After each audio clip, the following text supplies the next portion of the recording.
जय मसीह की। मैं स्टैनली मैकवान, मेरे YouTube channel Hindi Gujarati Bible study में आपका स्वागत है। मेरे चैनल को आज अभी इसी वक्त आप सब्सक्राइब कर लीजिए और परमेश्वर के ज्ञान में आप बढ़ते जाओ। एक इंसान जो कि नरक चला गया था और परमेश्वर ने एक मौका उसको दे दिया ताकि उस धरती पर आकर अपना जीवन संवार सके। और कौन है वो और किस तरह से उसको मौका दिया गया है? क्या आपको मौका दिया गया है ऐसा कि आप नरक से बचाए जाए और स्वर्ग के रास्ते पर चलते जाओ? क्या आपको मालूम है कि परमेश्वर ने आपको मौका दिया है और कितने मौके दिए हैं, कब आपको मौका मिला है? वो जानने के लिए मेरे साथ इस वीडियो में अंत तक बने रहो।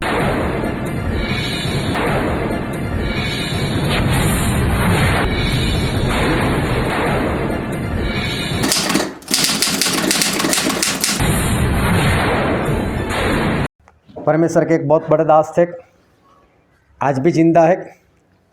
एक वक्त था कि पूरे वर्ल्ड में उनको फर्स्ट नंबर दिया जाता था कि ये परमेश्वर के सबसे बड़े दास है।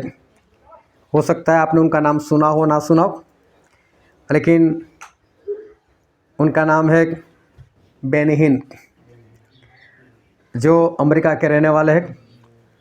और जब उनकी बंदगी लगती थी तब उनकी बंदगी में 20-20 लाख 50-50 लाख ऐसे लोग इकट्ठा होते थे।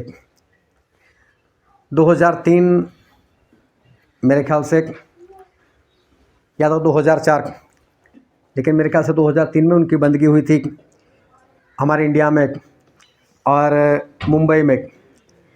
और उस वक्त मुंबई में, हमारे हिंदुस्तान में, भारत की बात कर रहा हूँ, 17 लाख लोग वहाँ पर इकट्ठा हुए थे। 17 लाख लोग। उसके दूसरे साल फिर इंडिया में एक बार उनकी बंदगी हुई हैदराबाद में, और उस वक्त 35 लाख लोग वहाँ पर जमा हुए इंडिया में। 35 लाख लोग, इतनी भारी मात्रा में इनकी बंदगी में लोग आते थे। फर्स्ट नंबर दिया जाता था। बड़े बड़े चमत्कार, अगर किसी के दोनों पैर काम नहीं कर रहे, व्हील चेयर पर बैठकर आता था और ये बोलते थे कि प्रभु यीशु के नाम में चल फिर, और व्हील चेयर उठाकर वो इंसान चलने लग जाता था। सिर्फ चलता नहीं था, व्हील चेयर को भी उठा लेता था। इतनी ताकत, इतनी चंगाई उसी वक्त तुरंत मिल जाती थी। अगर कोई कोढ़ी हो, सबके सामने देखते ही उसका कोढ़ जाने लग जाता था, और देखते ही देखते उसकी चमड़ी औरों के समान हो जाती थी। ऐसे ऐसे बड़े बड़े चमत्कार। वो अपना कोट निकाल देते थे, ऐसे गोल गोल घुमाते थे, और सामने जो पब्लिक होती थी वो गिर जाती थी दूर दूर तक। और बहुत बड़े चमत्कार, बहुत बड़ा सामर्थ्य लोग उनके अंदर देखते थे। लेकिन एक बार ऐसा हुआ कि उनको खुद को अटैक आ गया, हार्ट अटैक हो गया उनका, और उनको अस्पताल लेकर गए। डॉक्टर ने बोला ऑपरेशन करना पड़ेगा। उनका ऑपरेशन हुआ, और ऑपरेशन करने के लिए जब उनको बेहोश किया गया, तब बेहोशी की हालत में उन्होंने एक सपना देखा। सपना ऐसा था कि स्वर्ग का नज़ारा था। एक बड़ी लाइन थी, लाइन में सभी लोगों ने सफ़ेद वस्त्र पहने हुए थे और सभी लोग कांप रहे थे। उनमें बेनहीर खुद भी थे, उन्होंने भी सफ़ेद वस्त्र पहने हुए थे, वो भी कांप रहे थे। और जहाँ से लाइन शुरू हुई थी वहाँ पर यीशु मसीह थे अपने सिंहासन के ऊपर। उनके पास में एक स्त्री थी जिसके पास कीबोर्ड था, और स्त्री कीबोर्ड बजाती थी। और जब किसी का न्याय करना होता था तो प्रभु से ऐसा नहीं बोलते थे इसको नरक में डाल दो, या प्रभु से ये भी नहीं बोलते थे कि इसको स्वर्ग में ले लो। जब किसी को स्वर्ग में जाना होता था और ऐसा इंसान प्रभु के सामने होता था, तो प्रभु यीशु के चेहरे पर खुशी आ जाती थी, चमक आ जाती थी, और वो औरत प्रभु यीशु को देखती थी, और जब प्रभु यीशु के चेहरे पर खुशी देखती तो समझ जाती थी कि ये इंसान स्वर्ग में आ गया। तो अच्छा म्यूजिक को बजाती थी, सभी लोग खुश हो जाए ऐसा। और फिर अगर कोई ऐसा इंसान जिसे नरक में डालना हो तो प्रभु यीशु के चेहरे के ऊपर गम का माहौल छा जाता था, खुशी चली जाती थी उनके चेहरे से, और वो स्त्री समझ जाती थी कि इसको नरक में डालना है। तो वो कीबोर्ड पर ऐसा म्यूज़िक बजाती जैसे लोग दुखी हो जाए। सपना था ये, हकीकत की बात नहीं, सपने में ऐसा हो रहा था। और बारी आई बेनिहिन की, और ये जो स्त्री थी वो बहुत खुश हो गई। जाने माने परमेश्वर के दास, वर्ल्ड में फर्स्ट नंबर, ये तो स्वर्ग में ही आने वाले, और खुशी के मारे उठ गई और बेनिहिन से लिपटने के लिए जा रही थी। लेकिन जाने से पहले उसने एक बार यीशु मसीह की ओर देखा, और यीशु मसीह के चेहरे के ऊपर दुख था, और वो औरत बैठ गई और वो म्यूज़िक बजाने लगी, एक दुख भरा। लेकिन यहाँ पर बेनिहिन का सपना टूट गया और वो जाग गए। और मालूम है उसके बाद उन्होंने जाहिर किया कि आज तक मैं गलत था, मेरी जो भी सेवा थी गलत थी, मेरा टीचिंग, मेरी शिक्षा गलत थी। मैं यही सिखाता था चंगाई प्राप्त करो, आशीषित हो जाओ, कारोबार को बढ़ाओ, पैसे कमाओ, और ये जो मेरी शिक्षा थी वो गलत थी। मैं जाने वाला था नरक में, चाहे मैं फर्स्ट नंबर का परमेश्वर का दास था, लोग मुझे फर्स्ट नंबर देते थे, लेकिन मैं नरक में जाने वाला था। लेकिन परमेश्वर ने मुझे एक मौका दिया, और मालूम है तब से उन्होंने ये सारी मीटिंग बंद कर दी। अभी उनकी कोई चंगाई की मीटिंग नहीं हो रही। उनको एक मौका मिल गया। एक भाई साहब एक बार अचानक खड़े हुए, नींद में से जागे, और उनके सामने जो माहौल था वो माहौल उनको सोचने पर मजबूर कर दिया, क्योंकि उसकी पत्नी जो थी वो रो रही थी, जोरों जोरों से रो रही थी, और उसकी पत्नी ने सफ़ेद कपड़े पहने हुए थे। और जब वो रो रही थी तो ये पति उसको बोल रहा है कि तू क्यों रो रही है। लेकिन तभी उसकी नीचे निगाहें गई तो एक संदूक पड़ा था, उसके अंदर इसी इंसान की डेड बॉडी पड़ी थी। इंसान देखने लगे तो मैं हूँ, अपने आप को भी देख रहा है, मैं तो जिंदा हूँ, ये मेरी डेड बॉडी कहाँ से।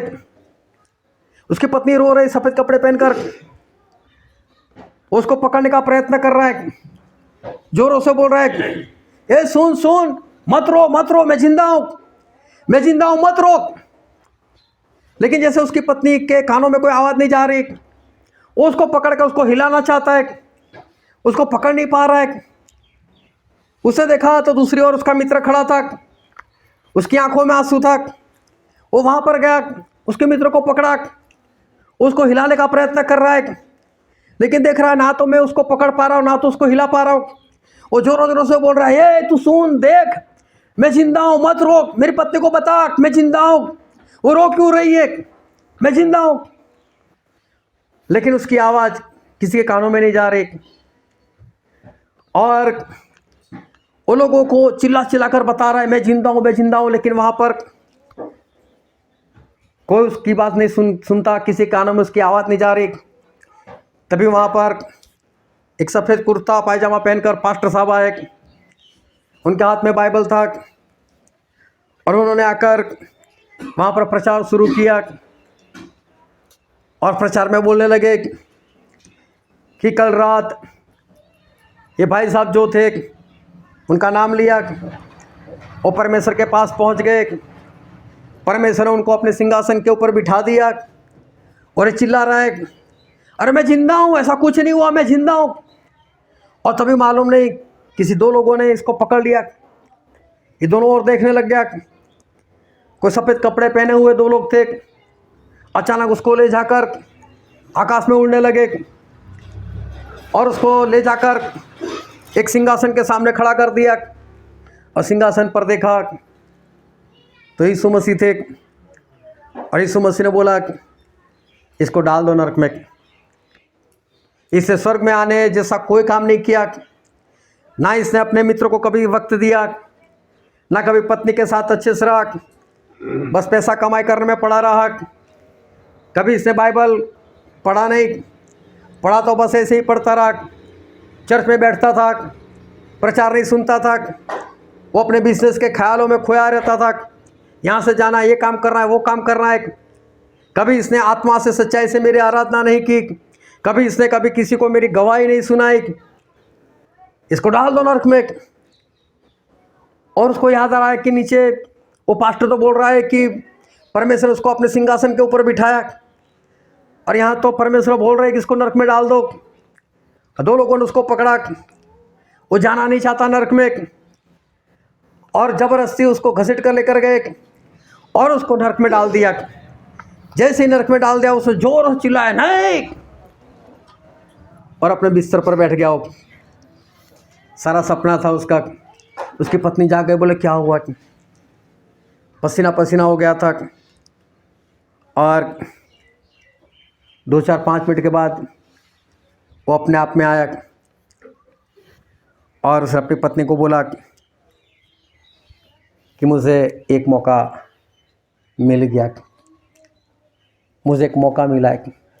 उसकी पत्नी समझ नहीं पा रही, कहीं पागल तो नहीं हो गया है। बोले किस बात का मौका मिला, क्या बातें कर रहे हो बेकी बे, क्या आधी रात में? और तब उसने ये सारी बातें बताई। लेकिन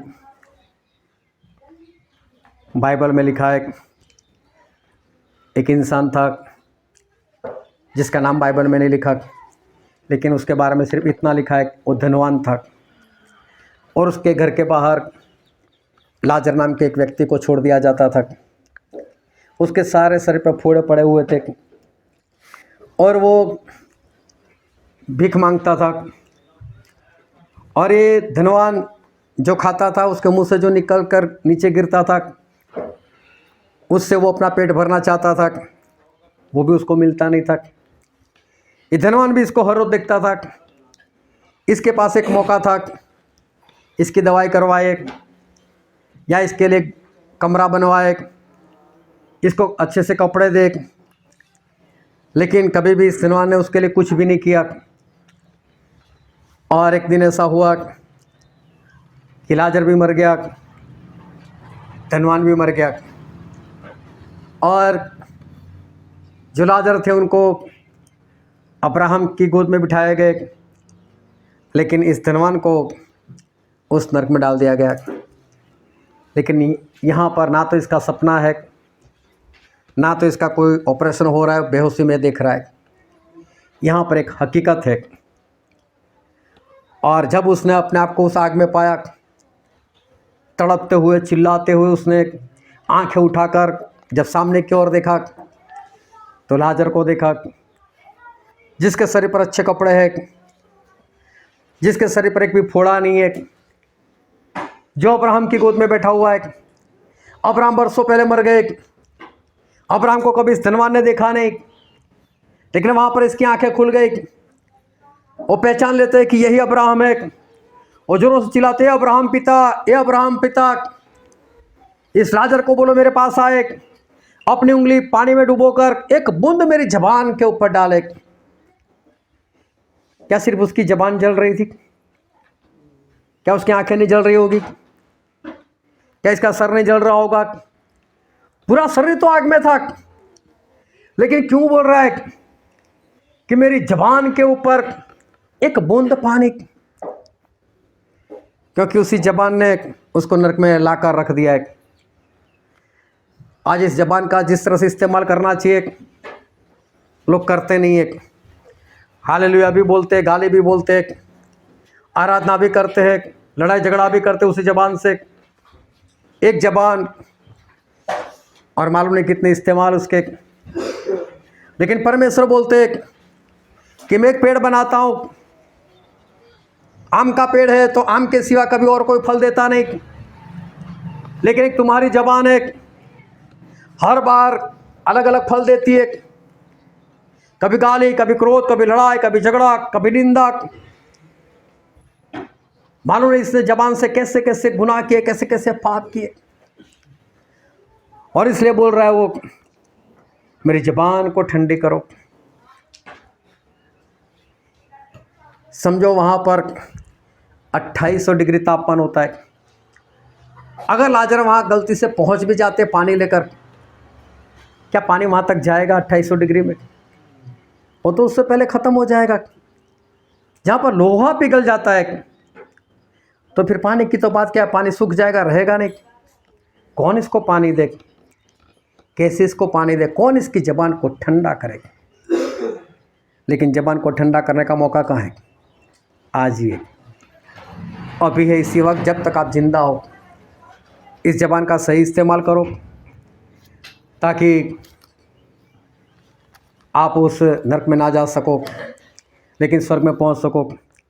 बेनीहीन को तो एक मौका मिल गया, उस इंसान को जिसने सपना देखा उसको एक मौका मिल गया, लेकिन इस धनवान को कोई मौका नहीं मिला था। लेकिन क्या हम ऐसा बोल सकते हैं कि परमेश्वर ने इस धनवान को मौका नहीं दिया था? सही में सबसे ज़्यादा परमेश्वर ने इसी धनवान को मौका दिया था। उसके सामने ऐसा इंसान को रखा था जिसकी सेवा कर कर, जिसको बचा कर वो खुद बच सकते थे। आज हमारे सामने ऐसे कितने लोग हैं?